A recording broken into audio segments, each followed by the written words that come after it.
Hello, hello, hello, and welcome to Friendship Empire. I'm the Empress, and on today's episode, we are discussing the scandals of the Norwegian Royal Family. This is part 11 of our ongoing series, and one main reason that this is such a long and ongoing series is because of this guy right here. That is Marius Borg Hoiby, and he is the son of Crown Princess Mette-Marit of Norway, the stepson of the Crown Prince, and of course the step-grandson of the current king. And Marius, if you've been following the story and following our series, you know he has been in quite a lot of trouble. He's been arrested. He's been held in detention in Norway by the police.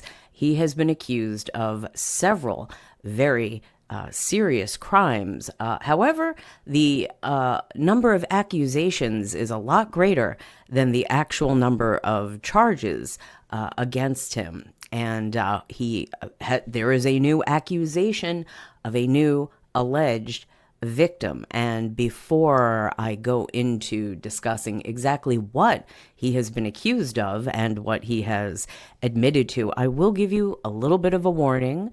This is it involves a difficult subject. The crimes, the worst of the crimes that he is being accused of, it's a little bit of a difficult subject. I am going to have to talk around it because of YouTube standards and practices.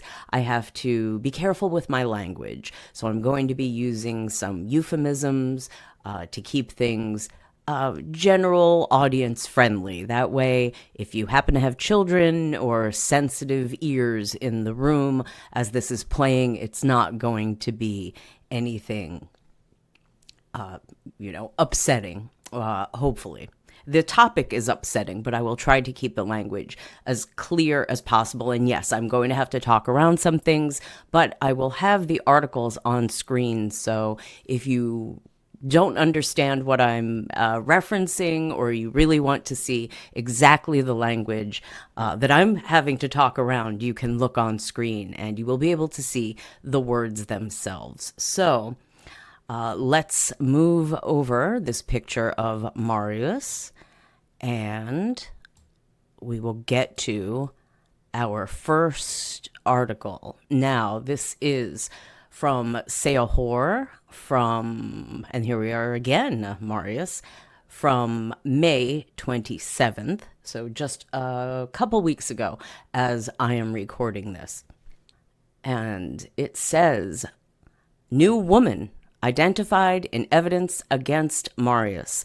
Got a shock message from the police. Another young woman is said to have been filmed by the Crown Princess's eldest son. Unsuspectingly, she was shown shocking evidence when the police recently contacted her." And this says, evidence found. According to what Seahor learns, the police have reportedly found evidence of a new woman on Marius Borg Hoiby's, and that's cut off, but it's going to say mobile phone. It hit the Norwegian public like a bombshell when Marius Borg Hoiby, 28, was charged with domestic violence in August of last year. The charges have since been expanded to include aggravated assaults against two women, something Crown Princess Mette-Marit's son does not admit criminal responsibility for.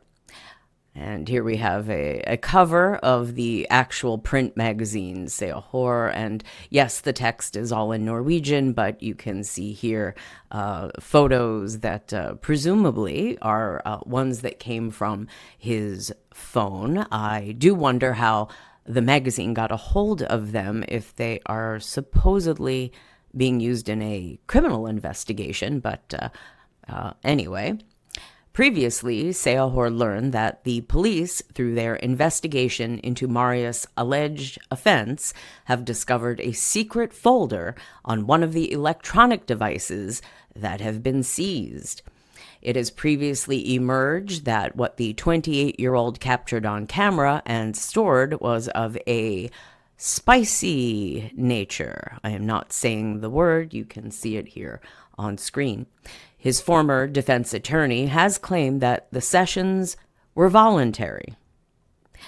The videos show, when viewed in context and compared with other evidence, that nothing criminal has happened, Borg Hoiby's former defense attorney, Øyvind Bratlin, told TV2 in connection with the detention in November, when this evidence was a topic. So yes, he's been accused of having, let's say, been inappropriate, having inappropriate intimate contact with multiple females, and the police found this evidence on his phone, or perhaps more than one phone, more than one mobile device, that there were recordings of these ladies, and that it appeared, we don't know exactly why or how, but it appeared that these ladies were in some way, shape, or form not aware of the activity occurring. Were they asleep? Were they unconscious? Were they inebriated by substances that could render them incapable of being awakened by such activity? These things are all possible. We don't really know, though. These are just the accusations, and obviously the police has the evidence. They have spoken to the ladies, and it seems consistent with the women that they have spoken to, that the women had no idea that these photos, videos, what have you, existed. The evidence, alleged evidence, existed on Marius's devices. So that would indicate that perhaps this activity was not consensual and voluntary, as his defense attorney has claimed. But again, we don't know. Most of this is still in apparently the investigatory stage. The actual criminal charges against Marius are far lesser than the accusations which have been brought to public attention in the media. So here we go. This is a new look. This is the caption to this photograph here. Seahor has previously published pictures of Marius in which he has appeared with a new look, and he's had a couple new looks since he's gotten in trouble. This is on the right here. You can see his usual appearance with the short blonde hair. After he got in trouble, I don't think we have a photograph in this article, but he dyed his hair brown and grew a mustache that was not really helping him to not look like a creep, to be pretty blunt about it. And now he has appeared more recently with the sort of shaved head, skinhead look, which again is maybe not the most friendly look for someone accused of multiple cases of DV and whatnot, but there you go. He's certainly changing up his look from time to time, possibly to avoid being recognized. That has not worked. So, as we see, they say spicy offense. Seahor emphasizes that although the police have charged Borg Hoiby with several serious incidents, he has not been convicted of any of these. The police have not yet filed charges against the Crown Princess's eldest son. The most serious charge is probably the allegation of the R word for the crime of R, inappropriate, intimate activity against two women. And then they have, this is an image of Marius with one of his exes. There's a video there. I'm not playing that. Marius Borg Hoiby denies the R allegations through his new lawyer, Ellen Holger Andenes. According to what Seahor has learned, the police will investigate a case in Skaugum, that's where the Crown Princely family is domiciled, where they live, in September of 2024. Yes, Marius himself lived in a house on the Skaugum property, which was separate from the residence of his mother and stepfather, the Crown Prince and Princess, but it was said that he has been evicted.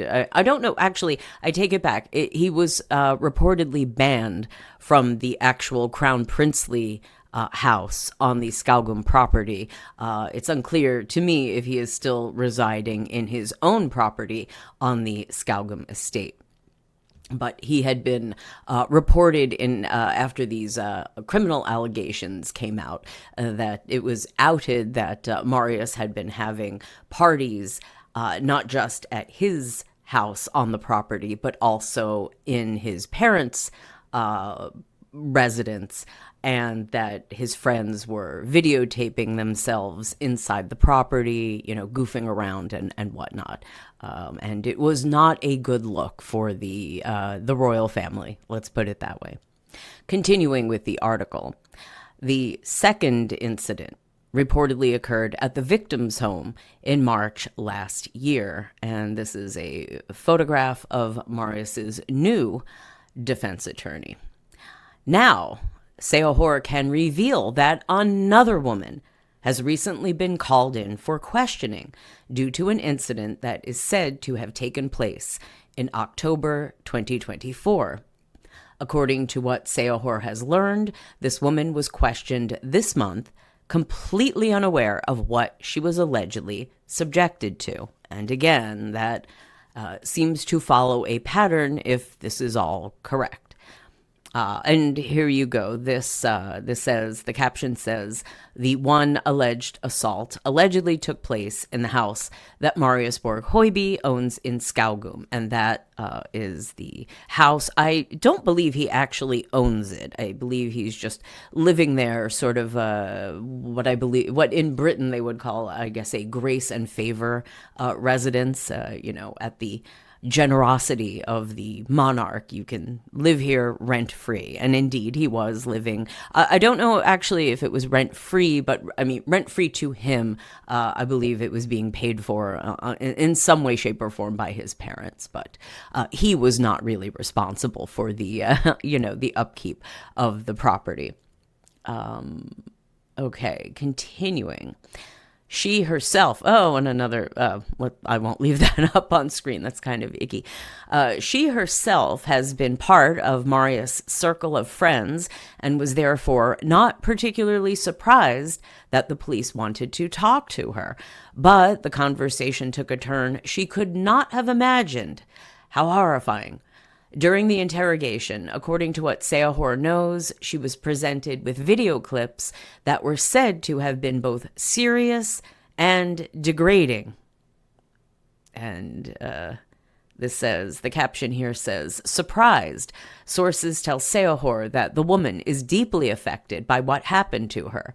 She and Marius have known each other for years. Here from a previous occasion. So, okay, I guess these photographs, they are credited to private. Perhaps they came from the lady herself, and these are not actually that. And along with, I'll scroll back up, this photograph here at the top of the article. These, I suppose, are just photographs provided by someone close to Marius, possibly the lady in question. It looks like a lady of some lady, but obviously her face is redacted for privacy reasons. Continuing the article, he never informed me of this. All the time we have spent together over the past year, she reportedly told the police. In other words, she had not the slightest idea that the Crown Princess's son had filmed her. This video recording is not something she has consented to, a source close to the matter tells Seohor. And here is another photograph of Marius slightly concealed in an airport. Okay, continuing. The police took action. The woman is not the only one whose life has been turned upside down by police evidence. Seohor has previously revealed that TV personality Linny Meister, 39, was subjected to a similar sequence of events. And down here, this is Linny with Marius. Like the woman Seahor mentions in this case, an unsuspecting Linny showed up at the police station in Oslo after being summoned for an interview about what she thought was her good friend Marius. There, she too was presented with shocking evidence. And a nice touch, by the way, that Marius is wearing a fake gold crown in this photograph. And it looks like Linny is dressed up as Tinkerbell. It looks, or some kind of green fairy type thing. Looks like a Halloween or other kind of costume party they attended. Okay, so this says, suspect nothing. Linny Meister shares similar experiences to the woman Seahor mentions in this case. She was shocked by the evidence the police presented to her. Okay, continuing. Oh, and here we go. You can see the thumbnail here of the video. That is Marius with his dark hair, brown or black, and you can kind of see his little crummy mustache here. Probably didn't have much time to try to grow it in, and I'm not entirely sure how well Marius can grow facial hair. But anyway, that was his attempt at a disguise, apparently. So, continuing the article, the evidence was of such a nature that the police, on their own initiative, reported the case as assault, regardless of whether Linny wanted this or not. Marius Borg Hoiby and the offended woman Seahor tells about in this case, I guess they mean the most recent case, have previously been close friends. When the storm was at its worst around Marius, he sought comfort from her. Oh dear. Seahor is informed that she has considered the Crown Princess's son to be someone she could trust, and whom she has stood by steadfastly when the storm has been at its worst. There's a lot of good in him, too. He's a bit misunderstood, but he's actually a pretty warm guy. She is said to have told friends when the charges against Marius became known. Well, that's tragic. If he truly did invade her privacy in a very intimate physical way, that would be horrendous. That she actually, liked and trusted this guy and stood up for him when he was being accused of things that possibly he did to her as well. And this is a photo of Crown Princess Mette-Marit here in the yellow, and Marius wearing his tuxedo, and his hand has a like a brace type thing on it. And I wonder, one of his exes, well, more than one of his exes, came out and accused Marius of having been inappropriately physical in the DV sense with her. And there was one story where he supposedly injured his hand. I believe this was an argument that took place on a boat trip, and the Crown Princess was there. I believe the Crown Prince was there as well, and the ex said that she did indeed out his behavior to the Crown Princely couple, and that they were aware of this, and that in one instance he had injured his hand by being inappropriately aggressive. So I wonder if this brace is from that incident. But continuing with the article, the evidence. The fact that she is now seen as evidence in an ongoing investigation, well, she's not the evidence, but we know what that means, this is translated from Norwegian into English, so automatically by the browser. So the translation is not always fantastic, but coming up, we are going to look at an article that will go over the entire, all of the accusations against Marius to put this new bit of information into the grander scheme of things. And I think that will be make everything a lot more clear if you are not already caught up on the backstory of Marius. It will fill in more details than we're getting from this article. So, the evidence. The fact that she is now seen as evidence in an ongoing investigation must be very difficult for her to understand. But she has seen it herself. The evidence is there. Until the very end, she must have chosen to believe his story. The trust will be broken forever, but she still hopes that he can get the help he needs, Seahor's sources with knowledge of the matter tell us. And this was Marius's old defense attorney, Oyvind Bratlin. Okay, Seahor has been in contact with the woman's legal counsel, Hege Solomon. Out of concern for the investigation, she does not wish to comment on the case.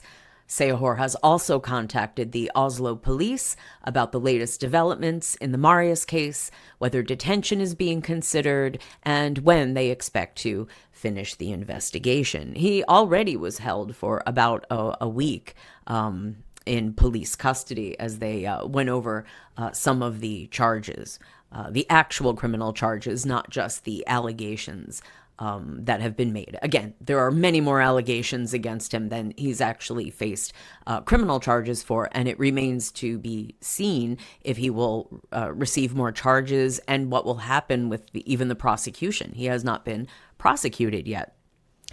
Continuing the article, we can confirm that the investigation into the case complex is still ongoing.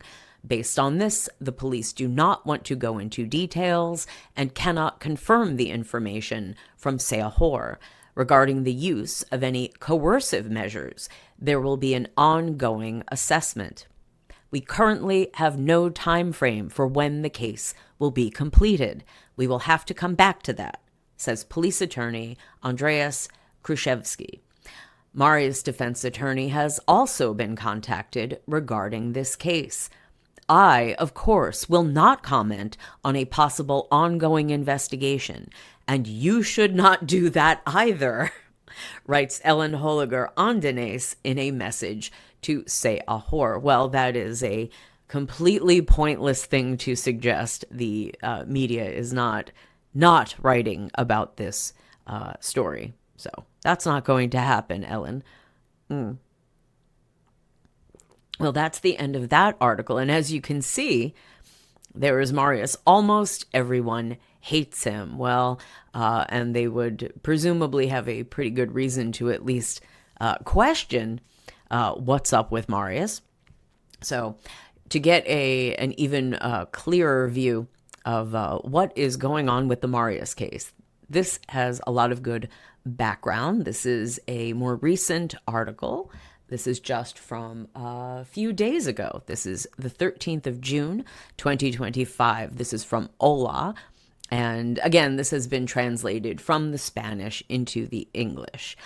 Marius Borg investigated for new spicy assault. The details. Mette-Marit's son faces a new scandal after the discovery of a digital folder containing compromising graphic material. Okay, so there's a little bit of redundancy from the last article, but this article is way better. It has a lot more detail. Here we go. 10 months have passed since the scandal surrounding the first arrest of Marius Borg, son of Princess Mette-Marit of Norway, came to light. Far from calming down, the situation has become increasingly sensitive and worrying. Now, a new revelation has rocked Norwegian public opinion once again. According to Dagbladet, one of the country's most important and influential newspapers, and we're going to have an article from them coming up in just a moment about another new development in Marius's case.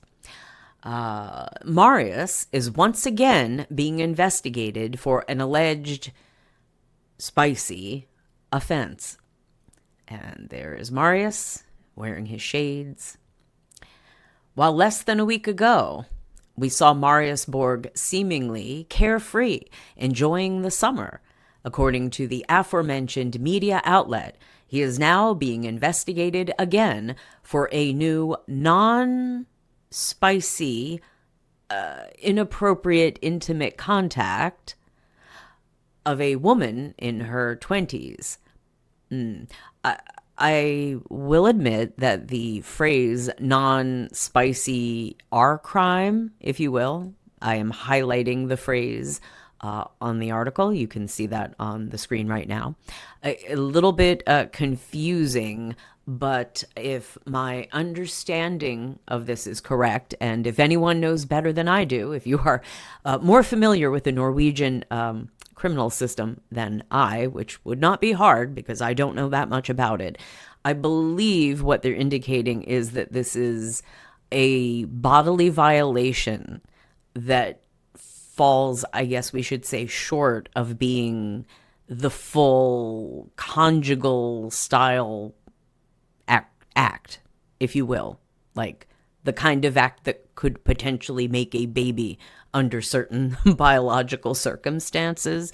I know I'm talking around this because YouTube, and, it's a sensitive subject, and YouTube, would not appreciate me discussing it in depth. But I think you get, he did something inappropriate, not that thing, but close to it. Okay, continuing. The case, which had remained inactive for months, has been reactivated following the discovery of a digital folder containing compromising graphic material. This new evidence would have been sufficient for authorities to decide to open a new investigation. The alleged incident reportedly took place in the town of Sandefjord last fall, although no further details regarding the specific circumstances of the case have been made public so far. And there's another picture of Marius. And that, okay. I was going to say, he looks like he's standing on a fence, and that would be really uncomfortable, but it looks like there's a gate that is open behind him. For the time being, both the young complainant's lawyer, Hege Solomon, the Oslo Police District, and Marius Borg's defense attorney, Petar Sekulik, well, I guess he has even another attorney. The young complainant's attorney. I thought they said, right, Ellen. Ellen is his new attorney. So we've had Ellen, and now we have Petar, however. Okay, so none of these people have chosen to comment or issue any official statement. The Norwegian Royal Family, for its part, remains completely silent, refusing to comment on the matter while the investigation continues. And there's Marius again. He's clearly much younger in this photograph than over here. Okay, continuing. The case continues to unfold under intense media attention, fueling a growing debate in Norwegian public opinion about the limits of privacy, the responsibility of members associated with the royal family, and the judicial treatment of such crimes. Meanwhile, outrage reached Norway after Princess Mette-Marit's son spent a few days on vacation between Cannes and Monaco, enjoying yachts, parties, and exclusive clubs on the French Riviera. And we'll take a look at that article next. According to Seahor, his good friend, Norwegian businessman Per Morten Hansen, we have discussed him in the past. He is a quite interesting and apparently important and influential person in Marius's life. Possibly, I think it could be fair to say, a mentor.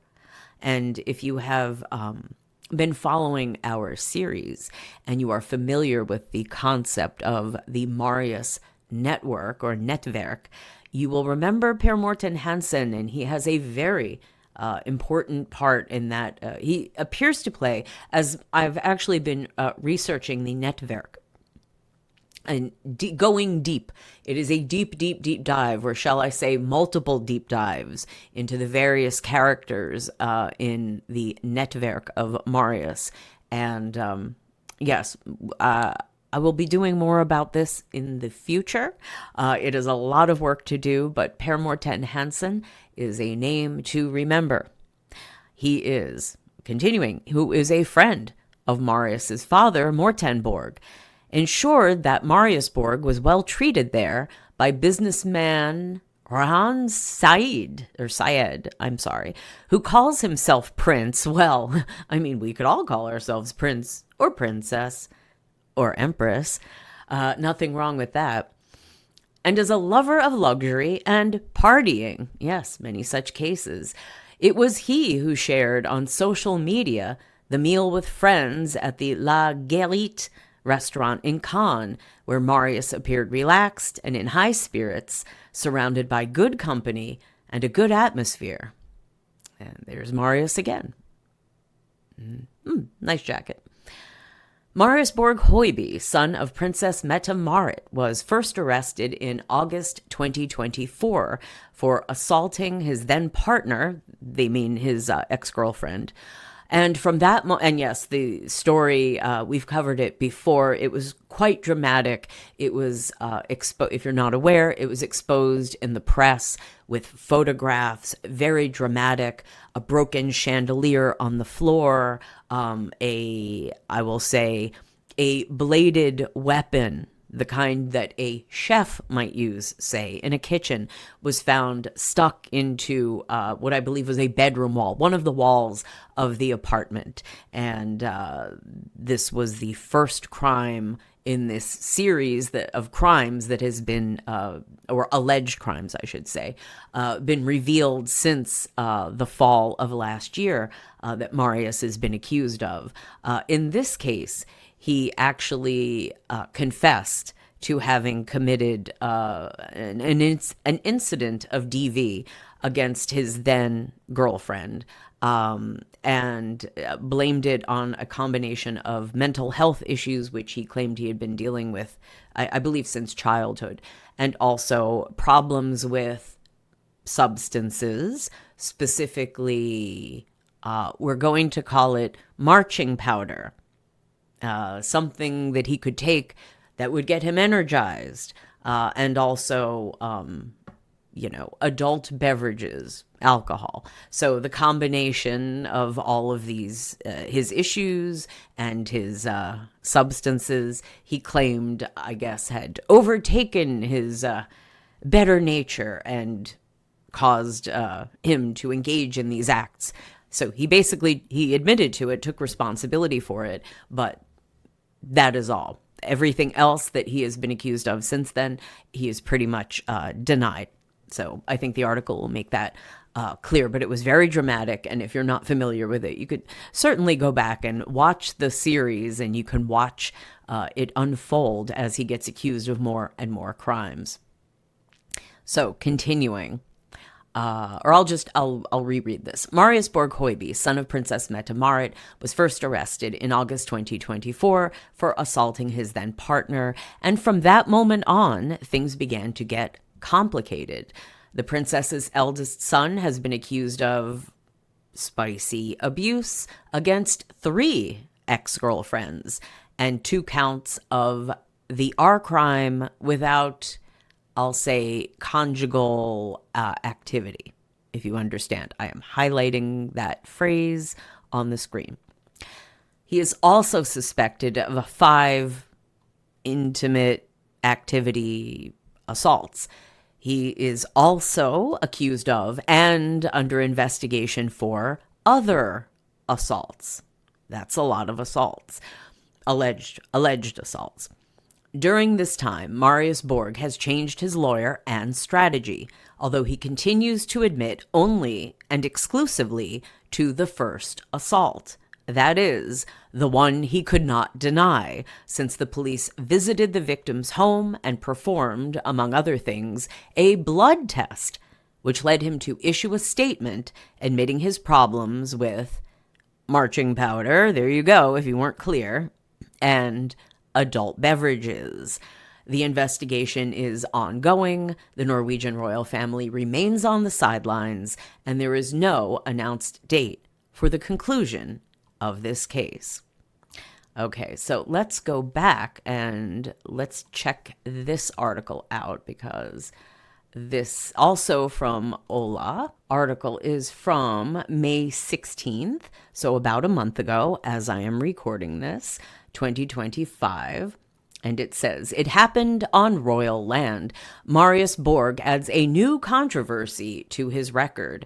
Accusations, a podcast, of course, and the unprecedented reaction of the palace. New voices soften the public perception surrounding the son of Princess Mette-Marit of Norway and provide a more forgiving version of the story, so it could well be a new strategy to manage his reputation. And most certainly it is, of course, a new strategy to manage his reputation. So here we go. This is Mette-Marit, the crown princess who we saw before in that yellow dress. I assume photos from the exact same event. This is Marius. That is Crown Prince Haakon, who's probably losing even more hair as we speak due to all of this crisis in his kingdom, or his father's kingdom. This is the other son, the son that the crown prince and crown princess have in common. That's Prince Magnus, Sverre, and it, possibly back there is a little bit of Princess Ingrid, their daughter. So the half siblings of Marius, but a little obscured, can't tell. That might be his girlfriend, but it's hard to tell. So let's read the article. They say things in the palace move slowly, but when it comes to the Norwegian justice system, things aren't moving any faster either. Marius Borg Hoiby, son of Princess Mette-Marit, was first arrested in August 2024 for assaulting his then-partner. And from that moment on, things began to get complicated. Okay, this is basically reiterating the same thing. So let me scroll down. There you go. There's Marius again in black tie. Okay, the background that marked the case between official evidence and journalistic revelations. The Marius case is particularly complicated because the official investigation, that is, the one opened by the police first and then by the prosecutor's office, has been joined by other investigations conducted by Norwegian media outlets. Over the months, these media outlets have obtained audio recordings, reports, images, and testimonies that paint a portrait of a young man who apparently abused the status and protection afforded him by being close to the head of state. Moreover, analyzing leaked material, the idea is that the press was aware of certain behavior but didn't dare or couldn't publish it. And when Marius was arrested, a can of worms opened.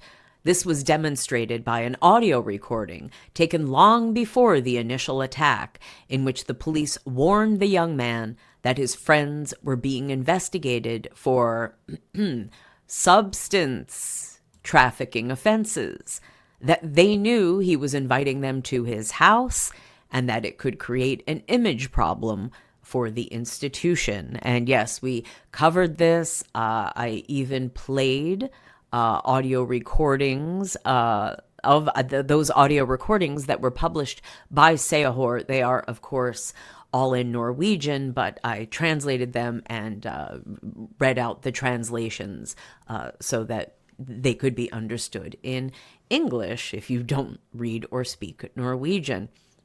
So yes, the police definitely had contacted Marius and let him know that, you know, he was socializing with a dangerous group and that this could become a problem. And his reaction was, it's fine, everything's fine, don't worry about it, it's all good.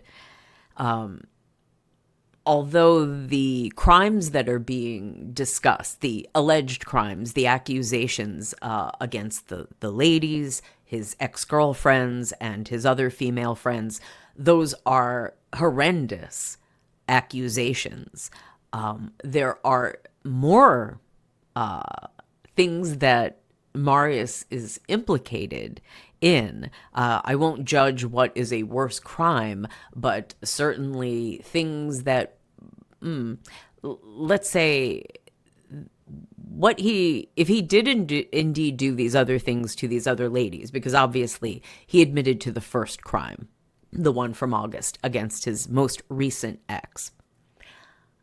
Those are of a personal nature. I would say that the milieu that he is involved in, specifically his friends being investigated for other offenses, implies that Marius could be involved in things that aren't just of a personal nature, but possibly of a wider ranging, more connected kind of a thing. And if you go back and you watch or listen to our previous episodes specifically the ones regarding his netwerk. And I'm going to be doing more work on the network, more reporting on his network in the future.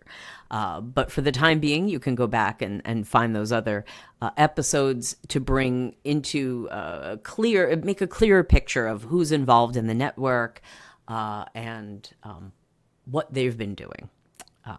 So anyway, I'll continue. Here's another photograph of most of the royal family. That's Crown Prince Haakon, Crown Princess Mette-Marit. There's Princess Ingrid, the elder of the two children of these two, Prince Magnus Sverre Magnus, the younger son. And then there's Marius, who is Mette-Marit's son, from a previous relationship with the aforementioned Morten Borg, about whom, well, I suppose not that much is known, but one thing that is known about him is that a long time ago, he was convicted of and served time for an offense of the substance nature, specifically the marching powder nature. So it seems to be running in the family. Okay, and here's another photograph of, this includes the king, King Harold, Queen Sonja, there's Haakon, Mette-Marit, Ingrid, Magnus, Marius, and that is Mette-Marit's mother, Marit. So there's the grandmother, his maternal grandmother in the photo along with his mother. Okay, continuing.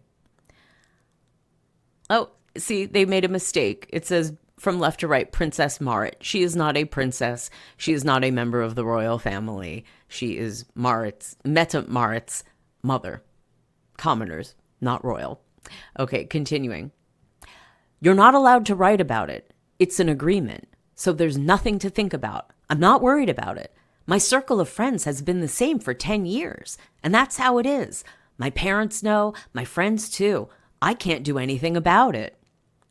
Marius told the police in audio recordings obtained by Seahor. I'd like to repeat, my parents know. What do they know? Marius was above good and evil. Well, obviously not in the real sense. He enjoyed perks like a diplomatic passport, protection, and a home on royal land, and he didn't have to give any explanations because he had no royal title nor obligations to citizenship or the Norwegian royal family. The police investigation determined that some of the most serious assaults, meaning the R crime, had taken place at his home, which is part of the official residence of the Crown Prince of Norway. So the unusual image of Oslo police cars and officers entering to search Skaugum, the royal estate where the Crown Princes reside and where Marius also lived, occurred. So that red house that we showed you the photograph of before, that's where Marius was residing at the time, and possibly still is. The parties were no secret, as there is abundant material on social networks, and it was then that two media outlets in the country, Seahor and Dagbladet, published that at some of these Marius festivals, as the group of friends called them, valuables that had belonged to the heir had been stolen, and they mean the Crown Prince. And this is not a great photograph of Skaugum. I don't know why, but this looks like a potato field or something. Something very not super glamorous, but you can see these very large buildings behind. So probably a lot nicer. If you've seen the photographs, and I certainly have, they're all over the place, of inside the Skaugum residence, the larger one, the one that the crown princely couple resides in. It's fairly nice, not palatial, but very nice. It's not a palace, it's just a home. And this is a much older, very old photograph of the crown princely family, Haakon, Mette-Marit, Marius, little Magnus, little Ingrid, and their dog is cute. And okay, this is yes, for National Day. That's why they're wearing the outfits, wearing a national costume, not their normal attire. Okay. The Norwegian Royal Palace has only commented on the alleged thefts at the heir's official residence during Marius's holidays. Although there was talk of valuables, it has since been clarified that it was silverware that had disappeared, only to reappear on second-hand sales sites. Oh, goodness. Regarding this, the news outlet VG has received a response from the palace. We have not been able to confirm that anything of great value was stolen from Skaugum, as has been claimed in several articles, writes the palace's communications director, Guri Ofstad Varpa, a long-suffering communications director having to deal with these inquiries, in an email to the aforementioned Norwegian outlet. The statement, while lacking some details, such as the great value part, has served as the first time the institution has commented on the events that occurred. And there's Marius with Håkon, his stepfather. And there they are together again. This statement comes in connection with another no less surprising fact, and that is that the aforementioned media has launched a podcast series, Kompisen til Marius, in which a close but anonymous friend of Marius Borg Hoiby talks about what has happened in the group of friends and the media coverage of the case. VG believes that it sheds light on an important part of the case that would not otherwise have come to light, and that it is therefore right and in accordance with press ethics to allow him to speak anonymously. Marius Borg Hoiby is happy for his friend to speak freely. To VG, well, of course he would be. Wouldn't anyone be thrilled that someone would be willing to come forward and speak on their behalf positively when so much negative, they'd received so much negative press? One does have to wonder, anonymous friend, are they really a friend? Is it a hired personage, an actor, say? Or is it really a friend? And have they been compensated in any way? I imagine that the royal family could offer many enticements to someone who would be willing to carry some water for them. And I imagine that there were a lot of people who would be willing to take them up on whatever they could provide.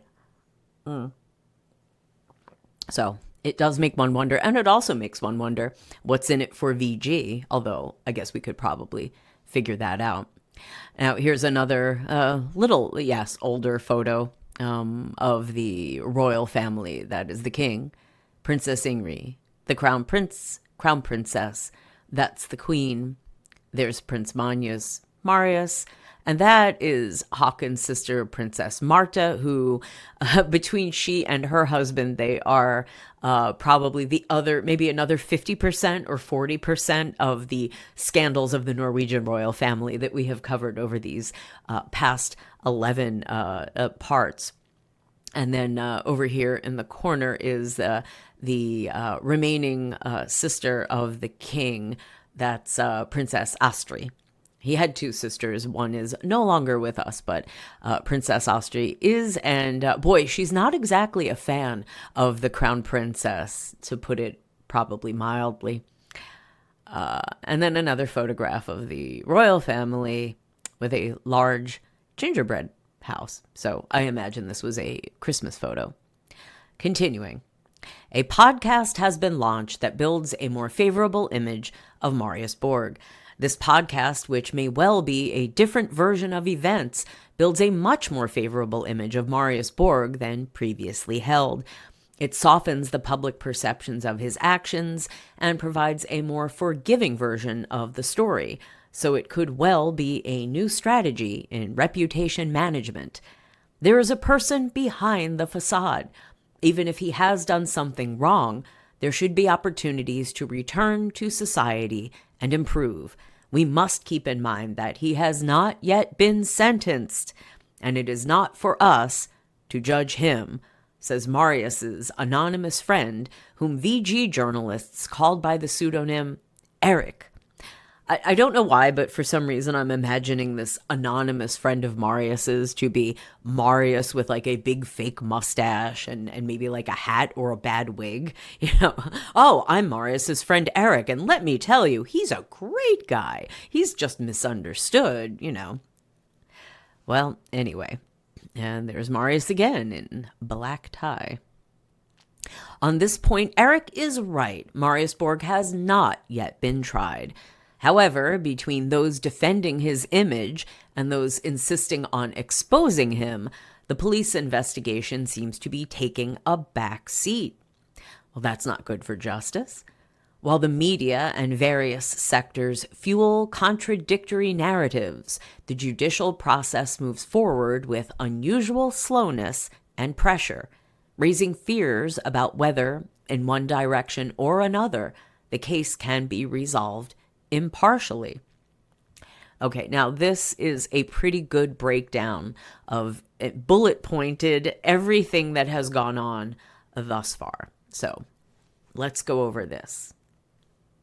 Main questions about the Marius case. What are the charges against him? The most serious part of the police charge is for 2 R crimes against 2 women. He is also accused of abusing 3 of his ex-girlfriends. He is also charged with threatening to unalive a man, driving without a valid driver's license. Wow, we just fell off a cliff there. I mean, from threatening to do that to driving without a license. That doesn't seem like that big of a deal by contrast, does it? And the R word crimes, alleged crimes. Driving without a valid driver's license, reckless conduct, multiple violations of a restraining order, causing damage, threats, and bodily harm. Police have also, I believe one of his charges was he was accused of stealing a bicycle or a motorcycle. It seemed so, or a scooter. It may have even been a scooter. It seemed so incredibly trivial, but I mean, a crime is a crime. If you allegedly did it, I suppose, you should be charged. But in light of all these other things, it seems so petty and inconsequential. Okay. Police have also launched an investigation into 2 other spicy offenses, but no charges have been filed in these cases. How many victims are there? Well, I guess there would be alleged victims. There is one admitted victim, or not self-admitted, but Marius has admitted to victimizing one woman, his most recent ex-girlfriend, Rebecca, but not the others. So one, I guess, admitted victim by Marius, everyone else is alleged victims, just to be legally accurate. There are currently 6 victims.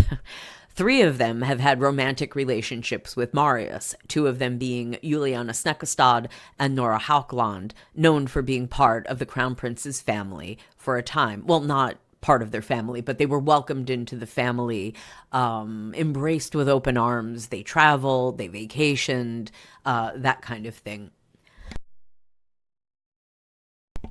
I remember seeing in one of the articles that we covered on a previous episode, there was a photograph of Mette-Marit walking with the girl, one of the girls, I think it was Juliana, and they looked, perfectly, they looked like they were very casually dressed walking through like a parking lot or something. So it wasn't just, occasionally he brings a girlfriend to one of these formal black tie type events. They look, like they're hanging out like normal people would when you have a close relationship. So I guess that's what they mean by part of the family for a time. One of the victims is a man, a friend of one of the victims, and the charge is for unaliving threats. So he did not actually, do anything physical to this man, but he did threaten him. And there is a recording of that, and I believe that it was embedded in one of the Seahor articles, and I believe I played it on a previous stream. But again, it is in Norwegian, so unless you can speak that language or hear, if you can understand Norwegian, you might be able to understand it. Otherwise, I translated it. So there. In total, Marius has 3 restraining orders. How does Marius Borg plead? Marius admitted to some of the charges related to the first arrest. 10 days after his arrest, he admitted to bodily harm and property damage caused by, well, it wasn't caused by, but he blamed it on adult beverage and marching powder poisoning. He pleaded guilty to reckless behavior, damage, threats, bodily harm, and threat to unalive. He denies everything else, including the charges of abuse in close relationships and the 2 R-word crimes. When can there be a trial? Norwegian media expect the investigation to be completed during the first half of 2025, which would make the trial likely in early summer at the earliest. Well, we are, I guess technically it being mid-June 2025, sort of. Still in the first half of 2025. Kind of, getting there. We are, let's see, the first day of summer is on the 20th. So early summer at the earliest. I'm going to say I doubt that guess. I think that estimate is a little early, but I guess we will find out. And definitely if Marius goes on trial, we here at Friendship Empire will be covering that. And if you've been enjoying this episode of Friendship Empire, please give us a like, go ahead and subscribe to the channel, and let us know in the comments, what do you think about the Marius allegations? Do you think he will face any more charges? Do you think that he has a chance of seeing an actual prison sentence off of any possible conviction? I mean, he has admitted, he's pleaded guilty to at least some of this. What do you think will happen with Marius? And do you think that the allegations are even true, the ones that he has not admitted to? Do you think they are all true? Do you think that it should be outed in the media? I mean, obviously, his reputation is incredibly poor at this moment. Nothing pretty much good, except for that podcast, has come out about him. Could he even possibly get a fair trial in Norway with all of the public, all of the media attention, all of the photographs, all of the stories, all of the accusations that have been made in the press, but not necessarily in an actual court of law? And it's been dragging on. I mean, this has been going on almost a full year. Because the initial incident happened in August of 2024. We're now, as of this recording, in June 2025. Well, go ahead, leave a comment, let us know what you think, and let's finish this up. If there were a trial, and if he were convicted, what penalties could the princess's son face? Well, for our crime conviction, up to 10 years in prison. For abuse in close relationships, which appears to be, DV, like a DV charge, up to 6 years in prison. Reckless behavior, a fine or up to 2 years in prison. Violation of bodily harm, damage, threats, and driving without a valid driver's license, fine or up to 1 year in prison. Violation of a restraining order, fine or up to 1 year in prison. For repeat offenses, up to 2 years in prison. It is important to remember that every person has the right to be considered innocent throughout the entire case, from the beginning of the investigation until a clear and legally binding verdict is issued. Well, of course, that works in the courtroom, not so much outside of the courtroom. Of course, people are making up their minds. Of course, people are going to judge. It's inevitable. So, Finally, we are going to look at one more thing that has come up in the Marius case, and this actually went to the court. And as you can see by the headline, the court said no. And this is from the 30th of April, so a couple weeks ago, 2025. The court said no. The restraining order against Marius Borg Hoiby remains in place. And there's Marius again with his mama. Everyone likes to use this photo set with the yellow dress on Mette-Marit. Okay, must stay away from the ex. All right. Marius Borg Hoiby, 28, recently lost his appeal in the Supreme Court, where he tried to have the restraining order against his ex-girlfriend, known as the Frogner woman, lifted. And the incident that took place in August 2024 took place in the neighborhood of Frogner. That was the apartment that the marching powder and adult beverage fueled incident took place, which resulted in the bladed instrument being put into a wall, the chandelier being broken on the floor, and all of these charges that started the whole Marius case rolling. The Frogner woman, his supposedly ex-girlfriend, that is Rebecca Helberg Arnstein, if I'm getting it correctly. I can never remember Rebecca's full surname because it is generally redacted in the Norwegian media reports, not because it necessarily needs to be, because it's incredibly well known who his last girlfriend was, who was involved in this incident, and her name has been reported in non-Norwegian press sources, such as British press, German press, whatnot. The other thing is they have continued to have contact. Part of the reason why Marius has gotten in trouble for violating the restraining order that was against him related to the Frogner woman, Rebecca, is because they kept having contact. And from the previous articles, and if you've been following the story, if you have watched or listened to the previous parts of this series, it sounds like maybe she was willing to have contact with him, despite the restraining order. What make of that, whatever you will, but it does seem that there was contact, whether she desired that contact or not, or to what extent she was just going along to wrap up the end of a relationship, tie up those loose ends.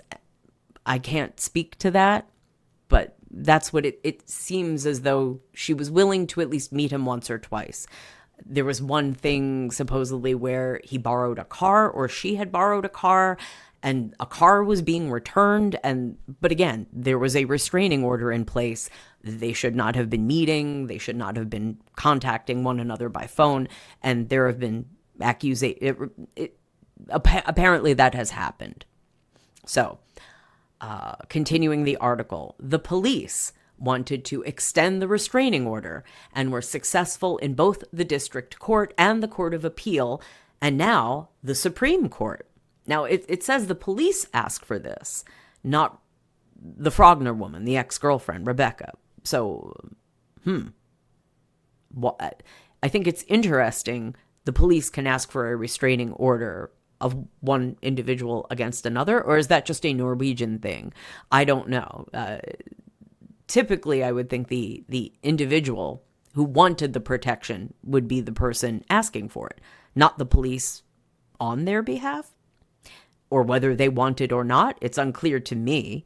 But continuing the article, police assessment. The restraining order was first imposed on September 2 last year after police believed Hoiby had visited his ex-girlfriend several times.